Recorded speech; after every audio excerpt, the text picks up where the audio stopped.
We walked into a freaking shitstorm here! On our way.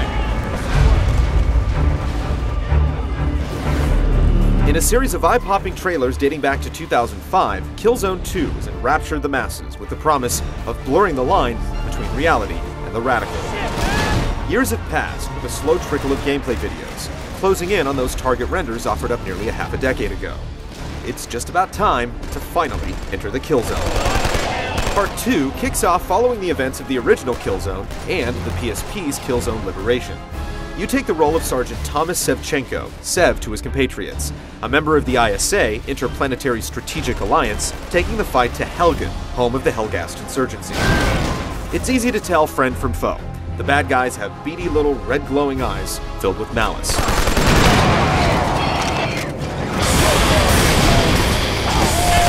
Combat is first and foremost the core of the game, with tactical elements filtering in. There are all-out battlefield encounters, stirring echoes of trench warfare, as well as more covert missions where you outflank the enemy or perform a spot of subterfuge. More often than not, you'll just be fighting for survival, either solo or with a small platoon against overwhelming odds.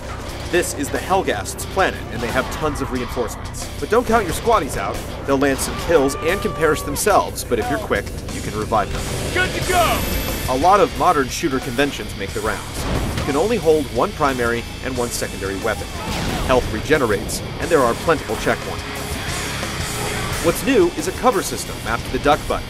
This allows Sev to attach to cover, and then with the analog stick, peek over to the side to squeeze off some shots. Going in guns blazing may make for a great 30-second action movie, but it will get you killed. A few well-placed shots are enough to drop you. A small inventory screen rounds out the controls, allowing you to switch between grenades and knives for close combat. The preview build has a small but substantial armory with a few submachine guns, rifles, and rocket launchers. The sniper rifle incorporates 6-axis control, allowing you to finesse your aim with small tilts, but go too far and your shot will be foiled. 6-axis also shows up once in a while for turning valves and setting bombs, while an occasional barrier can require you to shoot out a control box. It's nothing too cerebral, but minute breaks from the constant onslaught of war are appreciated. The Helghast features shock troops of all sorts, including deadly armored juggernauts that have to be shot in the back to be taken out. Their R&D didn't skimp on niceties, with tons of tanks and mounted guns ready to mow you down. Occasionally, the ISA slips you a tank as well to help level the playing field, but you have to always be on the lookout for a rocket launcher and some extra munitions. Also, keep a keen eye out for special targets to destroy, which will likely tie into trophies or unlockables. Apart from the campaign is an extensive multiplayer mode, allowing you to side up with the ISA or Helghast and trade some lead. Level up, earn medals and ribbons while using ability badges with a class-based system, as you hone your scout, medic, soldier, engineer, saboteur, or soldier. Want to heal and kick ass? Then try mixing and matching the badges to create your ultimate killing machine.